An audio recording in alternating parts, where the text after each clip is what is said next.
morning, students and the teachers. Today, I am very happy to see the numbers of teachers and the students. अपना मैं introduction और परिचय कल ही दे दिया था और आज फिर उसको दोबारा देने की कोई जरूरत नहीं। मैं ये दावा नहीं करता कि मैं अच्छा पढ़ाता हूँ या अच्छा टिप्स देता हूँ, लेकिन जो कुछ भी मैंने 30 इयर्स के दरमियान कुछ पाया मैं आप लोगों के सामने शेयर करता हूँ। अगर आप लोगों को पसंद हो, अगर मेरी बातें अगर आपको संतुष्ट करता हो तो यू शुड फॉलो इट। हो सकता है कि इससे कोई अच्छे भी कंसेप्ट देते हो, दुनिया में किसी चीज़ की कमी नहीं। अगर हम ये समझते हैं कि हम बहुत अच्छा पढ़ाते हैं तो मुझे अपने से ऊपर भी देखना हो, और मैं खराब पढ़ाता हूँ तो अपने से नीचे भी देखना हो। कल मैंने इंटीग्रेशन शुरू किया था, लेकिन जैसा आप सबों से मुझे रिपोर्ट मिला है, तो शिक्षकों ने कुछ बच्चों ने मुझसे कहा कि आजकल इस सराउंडिंग में वेक्टर चल रहा है। तो ठीक है, मैं वेक्टर भी आपको शुरू कर रहा हूँ, लेकिन एक प्रॉब्लम यहाँ है। जनरली मैंने यहाँ देखा पिछले साल में भी टीचर्स वेक्टर को 12th स्टैंडर्ड से शुरू करते हैं, 20 से शुरू करते हैं, डॉट प्रोडक्ट क्रॉस प्रोडक्ट से शुरू कर देते हैं, बमाना कि वो सिलेबस 12th में है।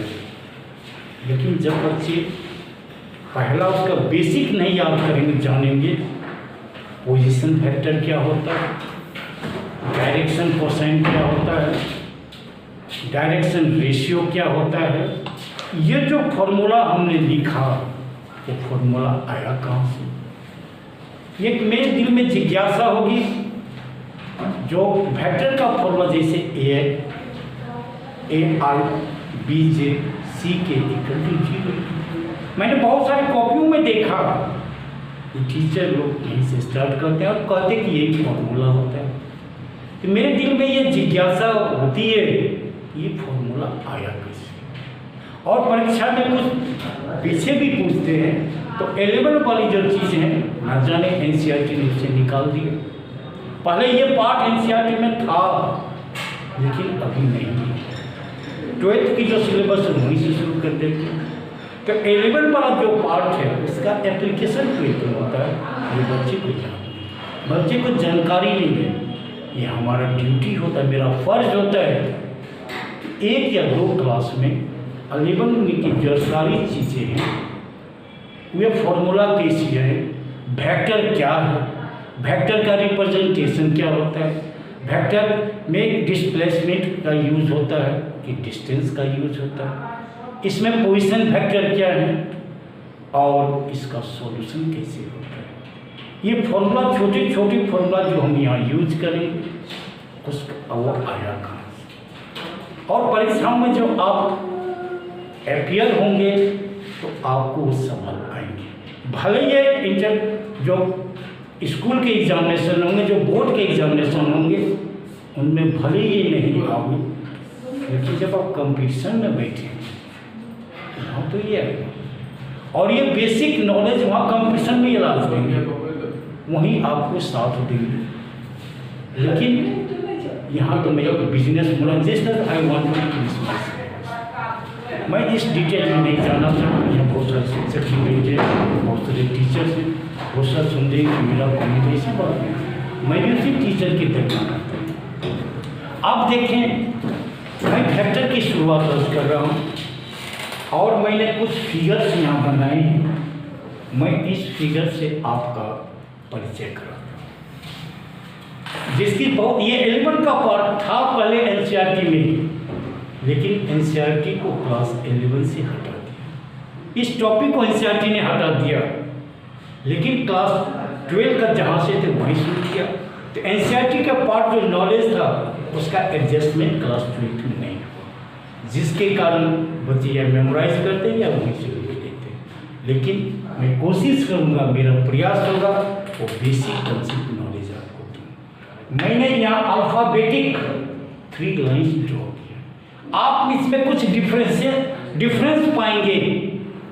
ये लाइन सेगमेंट जिसमें एरो का साइन नहीं, ये ज्योमेट्री का पार्ट और उसमें ये एरो रे का ये भी रे।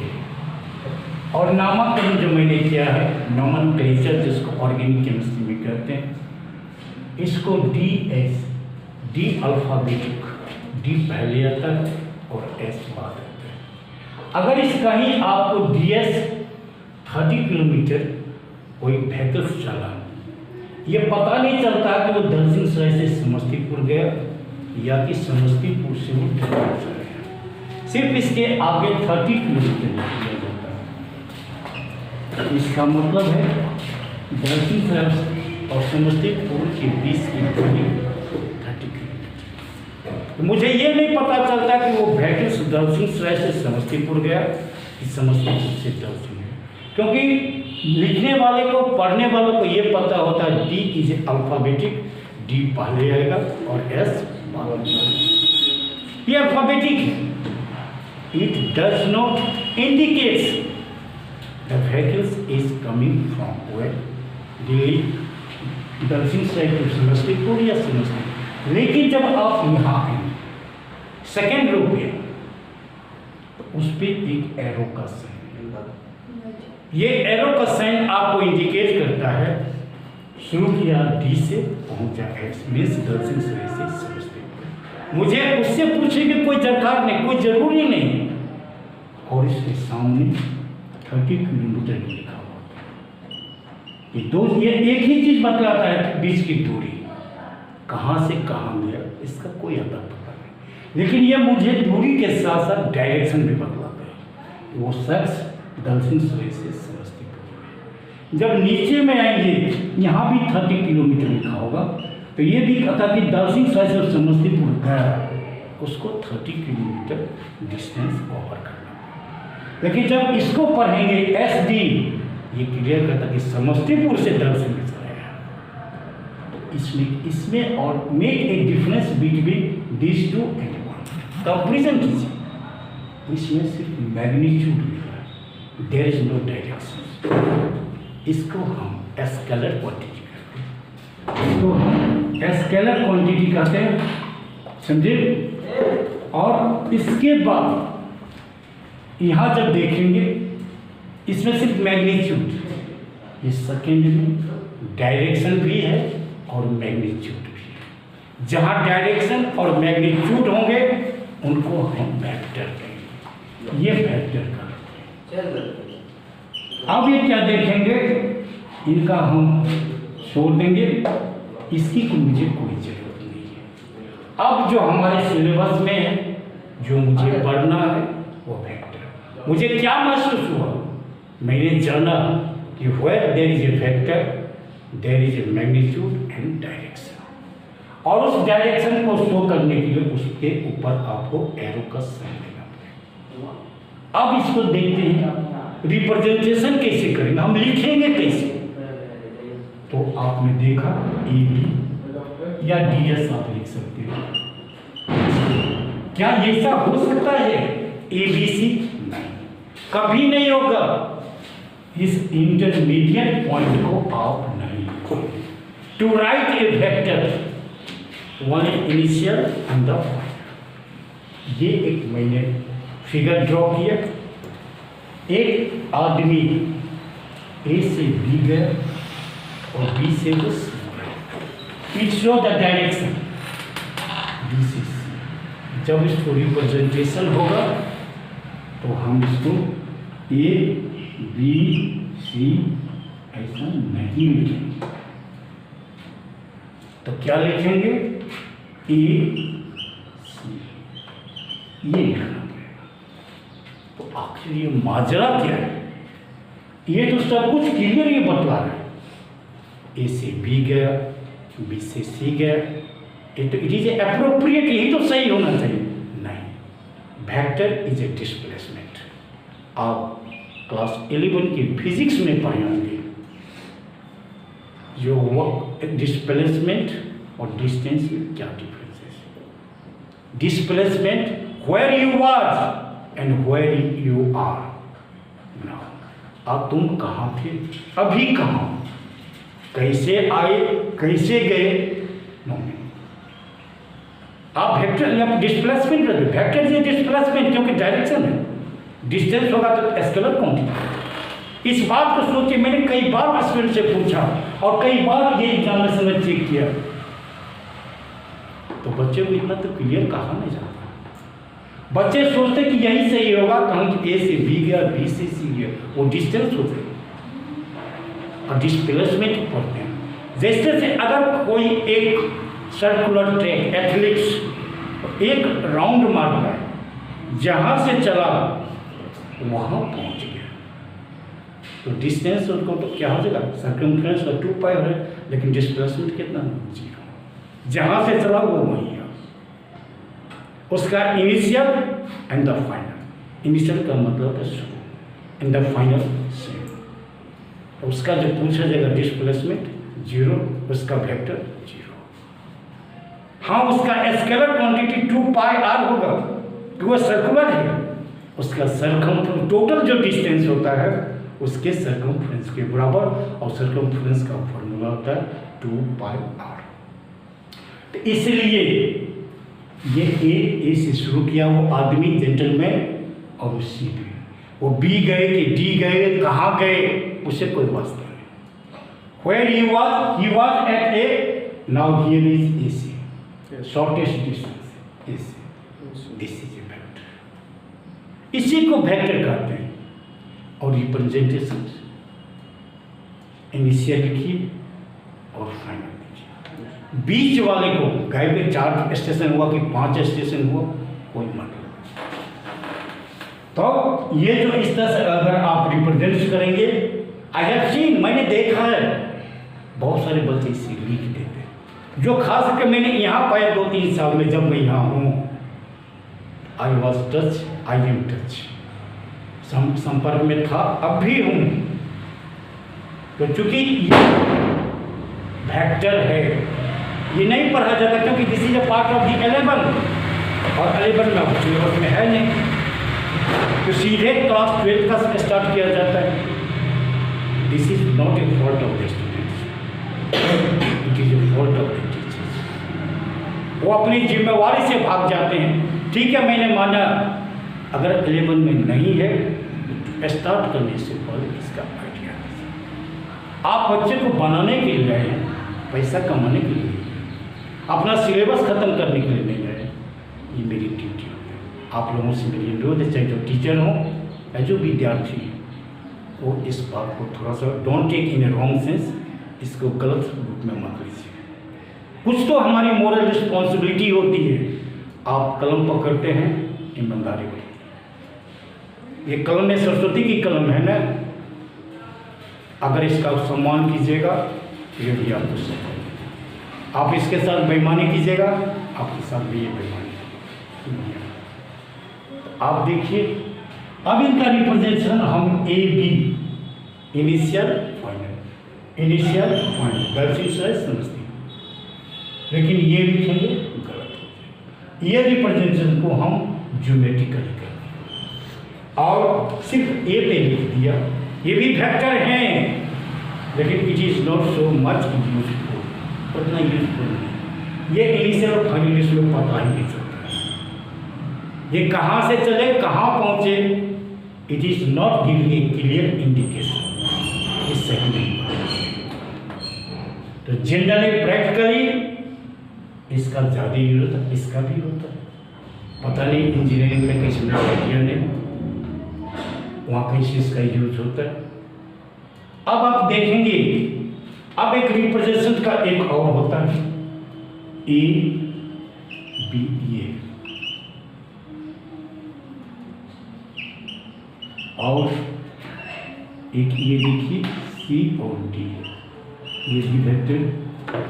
ये क्या पैरेलल है, दीज आर द पैरेलल। इस पैरेलल को हम कैसे प्रैक्टिकली लिखेंगे। मैंने कल या परसों कुछ बच्चे को मैंने पूछा, उनकी कॉपी में लिखी हुई सही थी, मैंने पूछा कि तुम ऐसा क्यों लिखा। No reply. आपको अगर ये ए बी लिख रहे हैं, ए बी, और ये डालना पड़ेगा लैम्डा कांस्टेंट। ये डायरेक्टली प्रोपोर्शनल होते हैं, ये डायरेक्टली प्रोपोर्शनल होते हैं। तो डायरेक्टली प्रोपोर्शनल को हटा के कांस्टेंट और इक्वल टू डालते हैं, ये आपको लिखना। This is a way to write a parallel vector. Parallel vector को आपको ऐसे, अगर परपेंडिकुलर है तो परपेंडिकुलर है, जैसे मान लीजिए ऐसे ये ए, ये बी, ये सी, ये डी, ये लिखिएगा A B perpendicular C. This is, अगर ये परपेंडिकुलर नहीं है तो आपको ई बी सी थीटा पे लिखेंगे, तब ये आ जाएगा डॉट प्रोडक्ट। जब मैं डॉट प्रोडक्ट बतलाऊंगा तब इसका एक्सप्लेन। तो ये सारे होते हैं representation. This is a basic introduction, this is introduction और something you have to go, वो सीखना होगा। आप देखेंगे, अब मैं नेक्स्ट पार्ट देख करता हूँ।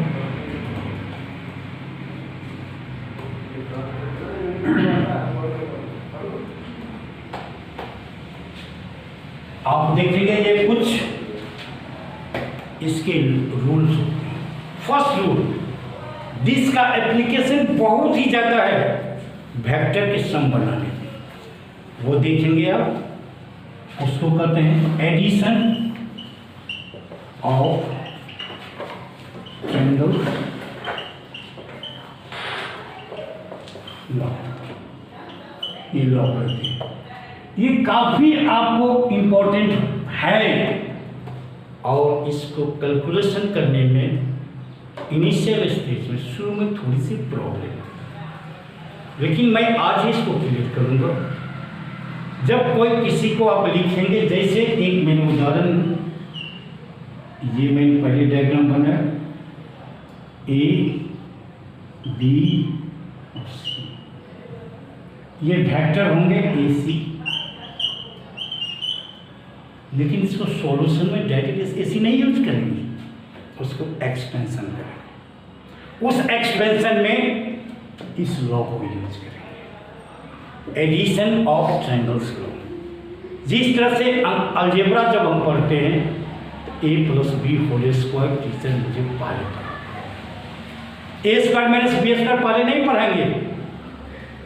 पहले वो जब भी कोई टीचर पढ़ाएंगे ए प्लस बी होल स्क्वायर पहले, अलजेब्रा का स्टार्टिंग यही होता है। तब ए माइनस बी होगा, तब ए स्क्वायर माइनस बी स्क्वायर, तब उसके जो आगे जाते सारे होंगे। जब वेक्टर हम शुरू करेंगे इसका यहीं से हम शुरू, जब वेक्टर लिखेंगे शुरू करेंगे किसी डायग्राम में, अगर उसको एक्सपेंशन मुझे करना है तो उसको एक ट्रायंगल से रिप्रेजेंट करना, थर्ड वर्टेक्स को तलाश करनी होगी। अगर ये ए सी वेक्टर है तो थर्ड वेक्टर कौन होगा, तब ये ट्रायंगल फॉर्म करता है। डायग्राम जब आप देखेंगे, अगर वेक्टर लिखेंगे, मैं आज बताऊंगा, क्लियर करूंगा इसको, तो आपको ए सी दिया होगा, एक इंटरमीडिएट पॉइंट आपको ढूंढना पड़ेगा, बीच का जो वो ट्रायंगल का पॉइंट है। कहीं दूसरे से नहीं ले सकते हैं, कहीं दूसरे से आप हायर नहीं कर सकते हैं। आपको उस फिगर में एक ट्रायंगल के अंदर होना चाहिए। ए सी लेंगे तो बी ऐसा होना चाहिए वो एक वो ट्रायंगल बनाता हो, ठीक है। बी लिया तो ए बी ट्रायंगल बन गए। यहाँ ये नियम, जिस चीज को आपने लिया उसको दो बार लिखना पड़ेगा, और आप उससे संतुष्ट होंगे, क्यों मैं दो बार लिख रहा हूं। जिस तरह से इसको कीजिएगा, ये कौन सा पॉइंट ये ले रहे हैं, ट्रायंगल का पॉइंट बी, फिर इसको 2 बार फिर बी से स्टार्ट कीजिए और क्या लिखेंगे सी। ये इंपॉर्टेंट फॉर्मूला,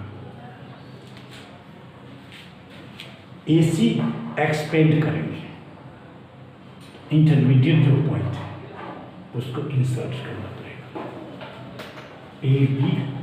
लेकिन वो जो पॉइंट लेंगे कहीं स्पेस में नहीं, कहीं से हम लेंगे, ऐसी बात नहीं, उस पॉइंट को लेंगे जो फिगर में ट्रायंगल बना हुआ। अगर मान लीजिए अगर आप ऐसा ए है, बी है, सी है और डी है और ई है, आप इसमें नहीं ले सकते क्योंकि ट्रायंगल नहीं है, ये क्वाड्रिलेटरल है, सॉरी ट्रेपेजियम है। आप इसमें जो ट्रायंगल फॉर्म, ऐसी बात है जहाँ से मर्जी हुआ कोई पॉइंट ले ली नहीं, आप उस अगर इसमें लेते हैं ए डी ई लेना पड़ेगा या ए ई डी लेना पड़ेगा जो एक ट्रायंगल बनाता, नहीं ए बी सी लीजिए, लेकिन इसमें डी ई सी बी कभी नहीं लेंगे क्योंकि इट इज ए ट्रेपेजियम। ये 4 पॉइंट है, मुझे आई नीड ओनली 3 पॉइंट्स, ये बात को ध्यान रखिए। ये सारी चीज़ें अभी जो पढ़ाया जा रहा है उसमें टीचर नहीं बतलाते क्योंकि this is part of the class 11, वो क्लास 12 से ही पढ़ना शुरू करते हैं डॉट प्रोडक्ट से। डॉट प्रोडक्ट में पहुंचने में मुझे 1 से 2 क्लास आपसे लेना पड़ेगा, तभी जाके दैट कैन बी स्टार्ट, और तभी आप वेक्टर को समझेंगे, नहीं तो अदरवाइज मेमोराइज याद करेंगे, हो सकता है कि some importance you will get that will come in your examination you get right, ये हो सकता है, but this is not a fruitful for competition.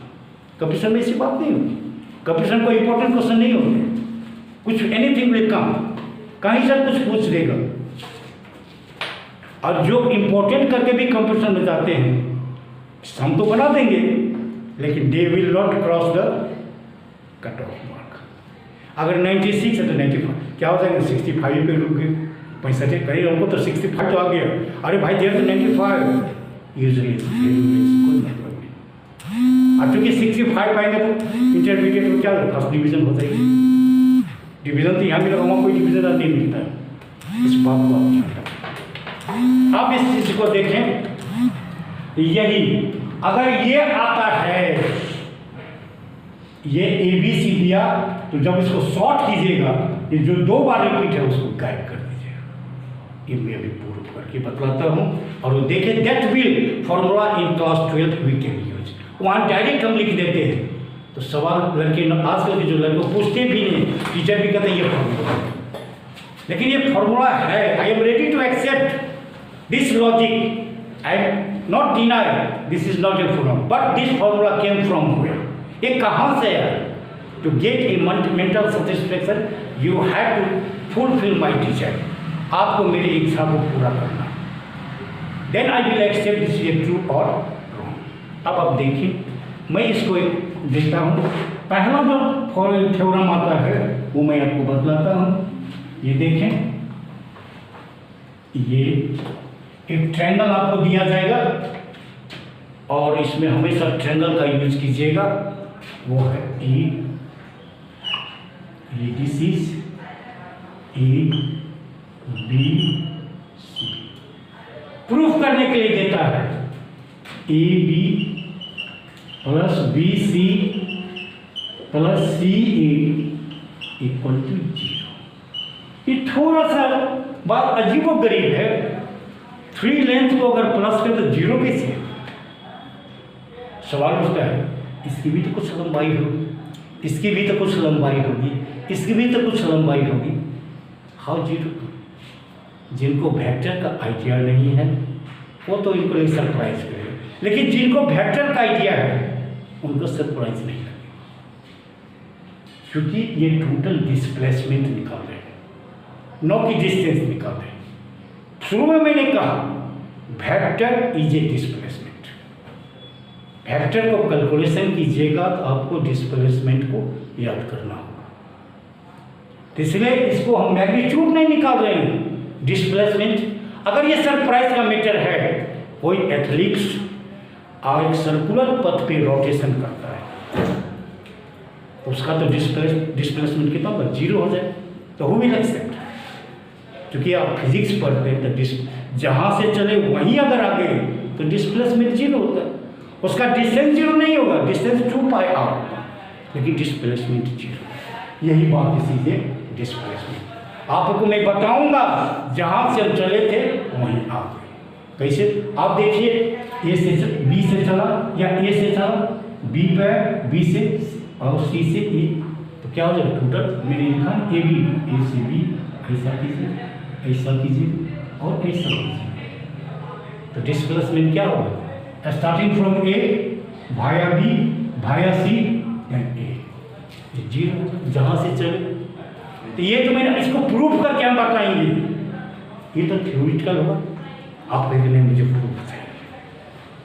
अभी आपको मैंने बताया था, अगर ए बी, क्योंकि आपने ए सी को क्या फॉर्मूला लिखा था, ए बी, सॉरी आपने लिखा था A B plus B C equal to क्या लिखे, ए सी। ठीक है, तो अब इसको अगर ये 2 के बदले ए सी को लिख दे, जो देखा यहाँ रिपीट हो रहा है, तो यहाँ भी तो रिपीट हो रहा है। क्या लिखेंगे? यहाँ भी लिख देंगे ए सी, और यहाँ भी क्या होता है सी ए। यहाँ भी देखिए सी रिपीट हो रहा है, सी भी गायब हो जाए, इक्वल टू ए। ये व्हाट इट इंडिकेट, मैंने ए से शुरू किया, ए पे पहुँच गया। दैट मीन्स सब डिस्प्लेसमेंट इक्वल टू 0। यही कारण है, यही कारण है इसको हम 0 लिखते हैं। और दिस इज ए प्रूफ। मैंने कई बार बच्चों की कॉपी में लिखी, मैंने यहाँ पे बच्चों को देखी, लास्ट ईयर मैंने देखा, तो इसको मैं पूछा था दिस इज ए फॉर्मूला, और मैं माना कि ये फॉर्मूला है, दिस फॉर्मूला।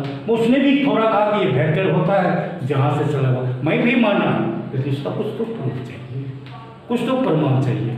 मैं कहूँगा मैट्रिक पास हूँ, मैं कहूँगा पीजी पास हूँ, मैं बीएससी हूँ, लेकिन उसका तो सर्टिफिकेट होनी चाहिए। बिना सर्टिफिकेट हो भी लग सकता, भले मैं कर दूँ। आप जहाँ के भी नौकरी भी जाइएगा, आपको सर्टिफिकेट प्रोड्यूस करना होगा, क्योंकि उसके पास करने के बाद उसका चेहरा नहीं बदलता है ना, उसका प्रूफ चाहिए, वो सर्टिफिकेट, यही सर्टिफिकेट। और ये चीज क्लास में आते हैं और बच्चे से पूछा जाता है कैसे हो, पता नहीं। This is A fault of the education of this system. ये सिस्टम की गलती है। खैर, ये तो मैं एक दिया, दूसरा मैं आपको दे रहा हूँ, उससे आपका कॉन्फिडेंस बढ़ेगा। वो है ये मीडियन, आप समझते होंगे, जिसको हम हिंदी में मध्यिका कहते हैं। थोड़ा सा इंग्लिश वर्ड को समझेंगे। मध्यिका जो आप ज्योमेट्री में पढ़ते होंगे या कोऑर्डिनेट ज्योमेट्री में पढ़े होंगे, उस मध्यिका को हम लोग अंग्रेजी में मीडियन कहते हैं। वो from one vertex to opposite side, मतलब फिगर में देखें, और ये फिगर है, ए है, बी है, सी है, ये फिगर डी है, ये ई है, और ये एफ। ये 3, दीज आर 3 मीडियंस। AD इसको बाइसेक्ट करेंगे, medians are bisecting the opposite side. ये इसको आधा आधा करेंगे, ये इसको आधा करेंगे। ये बहुत इंपॉर्टेंट है, फिजिक्स में काफी आएंगे आपको एप्लीकेशन में, वहाँ टीचर डायरेक्ट लिख देते हैं, तो उसमें मेरे दिल में एक संशय होती है। तो टीचर बोलते जाके मैथमेटिक्स पर, फिजिक्स के टीचर बोलते मैथमेटिक्स जाके पर, बात हम सही करते हैं। Physics teacher is not to teach the mathematics, वहाँ का जो फॉर्मूला उसके अप्लाई कर दे। और बहुत जानकारी करनी है तो क्लास में मैथमेटिक्स के टीचर से अप्रोच। अब मैं इसका जवाब दूंगा। क्या जवाब दूंगा? यहाँ है AD ये plus BE plus CF equal to 0। ये भी 0 होते हैं। आपको मैं प्रूफ दूंगा। आपने मैंने बताया था, आप इसमें ट्रायंगल्स लॉ यूज कीजिए। ये कौन है? AD। ये AD है, ये किस ट्रायंगल के पार्ट हैं? A B D. देख रहे हैं, ये ए बी डी या ए सी डी, लेकिन एंटी क्लॉकवाइज में लेंगे तो अच्छा रहता है। ये नियम नहीं है, लेकिन एक हेल्पफुल है। हर कोई आसान चाहता है, ये हमें एंटी क्लॉकवाइज लीजिएगा, it is easy to write. लिखने में आसान होता है, समझने में आसानी रहती है। तो मैं जब इसको एक्सपेंड कीजिएगा वेक्टर से, मैं शुरू में बोलूँ जिस तरह से अलजेब्रा में a plus B whole square को पहले लिखते हैं, तो एडिशन ऑफ ट्रायंगल्स लॉ को भी पहले यूज करें। और उसको यूज करने के लिए आप जो फिगर आ रहा है वो किस ट्रायंगल का पार्ट, ये तो दो ट्रायंगल का पार्ट है, ए बी डी और ए सी डी। तो किसी एक को हम चूज करें। किसको चूज करें? Which will give benefit to me, जो मुझको फायदा दे। तो एंटी क्लॉकवाइज होता है, मेरी समझ से वो ज़्यादा फायदेमंद होता है। तो हम क्या लिखेंगे? इस ट्रायंगल में ए डी के लिए इसको इंक्लूड करेंगे कितना? 2 बार। मैंने पहले भी कहा था कि अगर आपको ये ए सी लिखना है, ए सी लिखना है, तो ए सी इक्वल टू आपको ट्रायंगल ढूंढना पड़ेगा। यो ट्रायंगल कौन है? ए बी प्लस इस बी को मैंने ढूंढा, तो यहाँ कौन है? बी है, इस ट्रायंगल के बीच में। इसको 2 बार लिखेंगे। यहाँ भी हम क्या करेंगे? ए डी है, ए डी क्या लिखेंगे? A B.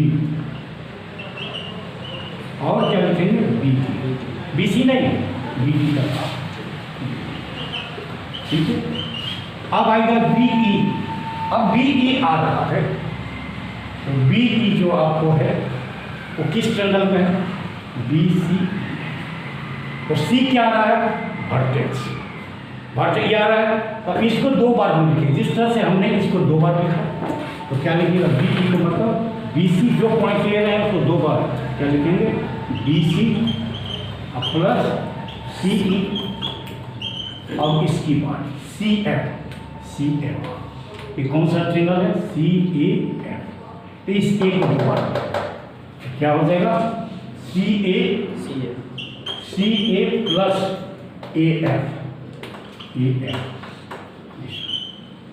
ये आधा रास्ता मैंने तय किया। अगर यहां मुझसे गलती हुई, there is no time to recover, निकलने का रास्ता आपको नहीं मिलेगा। इसलिए अब हमसे एक रिक्वेस्ट करिए, आप इतने सब हैं या एडवाइस के लिए।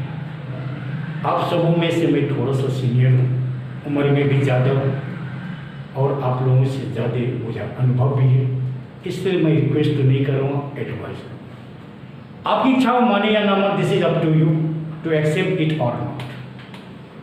तो अब देखिएगा, ये मेरा बेसिक होता है। यहाँ मैंने वेक्टर किया, एक्सपेंड किया। एक्सपेंड जब एक्सपेंशन जब आएगा तो देखना पड़ेगा जो वेक्टर किस ट्रायंगल का पार्ट है।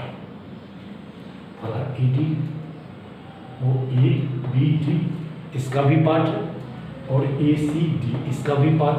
आप ऐसे भी जा सकते हैं, लेकिन एंटी क्लॉकवाइज जाना बेहतर। तो जब उसमें एडिशन ऑफ ट्रायंगल्स लॉ मैंने कहा, यहाँ तो ए और डी है, इसके बीच का एक पॉइंट लेना पड़ेगा जो ट्रायंगल का पॉइंट है। ये कौन है? ये नहीं है, डी बी है। इसको 2 बार रखें। शुरू कहाँ से करेंगे? क्योंकि ए डी है, ए का शुरुआत ए से हो रहा है। ए तो ए से कहाँ आएंगे? बी, और बी से कहाँ? डी तक। एक काम था, अगर एक सही आपने लिख दिया तो आपको मोरल बूस्ट होगा, कुछ खुशी मिलेगी।